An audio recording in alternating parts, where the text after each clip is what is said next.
оваа позиција, јас и Јана и лаптоп пред нас, минути за скајп комуникација со наши луѓе некаде во светот.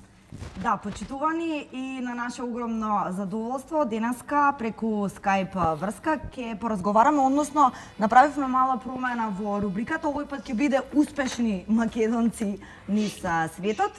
И за таа цел разговараме со младиот Филип Бујаровски, кој што моментално се наоѓа, функционира и живее во Њу Јорк. Но Филип во моментов, колку што можам да забележам, веројатно хотелска соба и како што ни најави Хјустон, Тексас. Така е. Филип заврши на Харвард. Во моментот си вработен, но за да не зборуваме ние премногу и каде си вработен и со која титула, повели ова се минути за тебе. Колку време имаш напуштено Македонија? Од Македонија напуштив во 2014, тогаш завршив средно, тогаш запишав на факултет, само што завршив овој мај, почнав со работа во август. Сега работам за компанија што се вика Palantir, работам како дата инженер, дата консултант, отприлика. Во стил, мојата задача е да им помогнам на компании да си ги организираат потоците на паметни начини, за да можат да извлечат интересни заклучоци од нив, без разлика каква компанија се работи. Канцеларијата ми е во Њу Јорк, каде што најчесто сум, меѓутоа клиентот со кој работам во моментов работи во нафтената индустрија во Тексас, така што сега сум овде и си одам дома вечерва. Филип, од ова што го кажуваш, може да се заклучи дека интересна ти е професијата, меѓутоа ти си млад човек, споменавме, дипломиран на Харвард, исто споменавме. Како се случи сето тоа и 4 години чинам си веќе во Америка, така? Да. Па, на Харвард се запишав главно поради тоа што имав добри прилики во средно. Се напреварував многу на превари по математика и по дебата. Бев малку успешен во дебата отколку во информатика. И мојот тим заедно со 20 други луѓе од Младинскиот образовен форум, која е организацијата во Македонија која организира настава по дебата, ние освоивме 5-то место на едно светско дебатно првенство во дебата, што беше доволно веројатно за да бидам забележан од Харвард. И на Харвард студирав информатика и се случи работите да добијам таква интересна работа како што испадна. А која беше дебатата со која освоивте прво место? Темата ме интересира. Да, извини што да поправам, беше 5-то место. Пето место, да, извини. Океј. Пето во свет? Да. Исто толку големо. Темата на тоа беше годината кога Едвард Сноуден излезе со многу информации од како National Security Agency од Америка собира информации за многу луѓе. И зборувавме за дигитални слободи.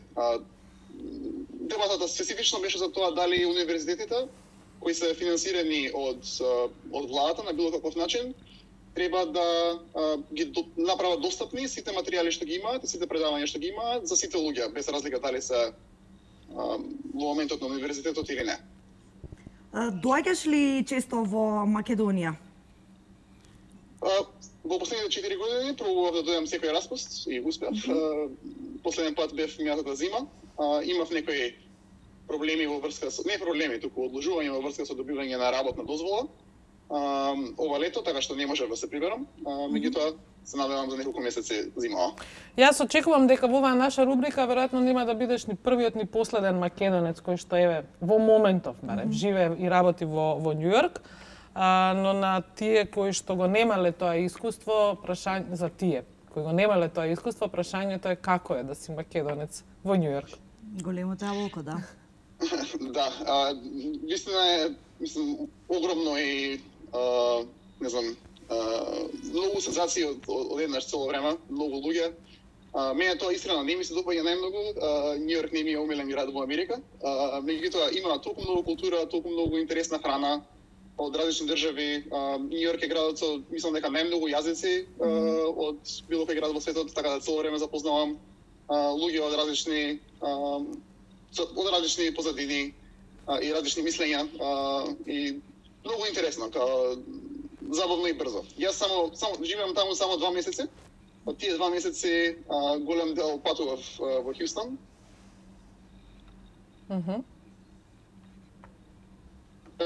Тие не се осеќам во врска со градот и како тоа ќе биде за мене во идеја. А кога би имал избор, а тоа не е Њујорк, тоа би било? Тоа е многу тешко прашање и да знаев ќе отидов таму. Некои од омилените градови во светот кај што сум посетил до сега ми биле Сиетл, Сан Франциско, Лондон и Мадрид, да речеме. Мадрид би бил тогаш најблиску до Скопје, веројатно. Па, најверојатно да, од сите тие. Од тоа што го одбрал.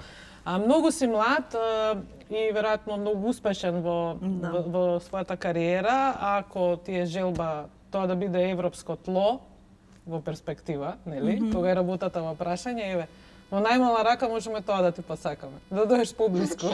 Да, и уште повеќе успеси, Филип.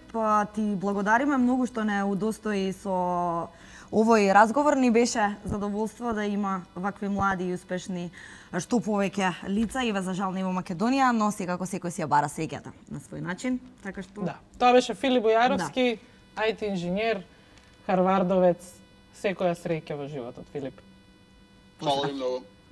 Така е, Јана, овде ги завршуваме минутите за нашите скајп пријатели низ светот, а нашиот верен пријател од, би рекле, нели, иходнициве на Еден ТВ е нашиот Славчо Поповски. Славчо, денес денов повеќе од половина измина. На вистина чудни температури, нели, за октомври. Остатокот од денот можеби не е толку дилема, ајде да видиме што начекува утре. Така, нека, значи, како што најавивме, пред нас е еден топол воздушен бран кој се движи од југ. И истиот во текот на следните денови ќе услови надпросечно високи температури за овој дел од годината.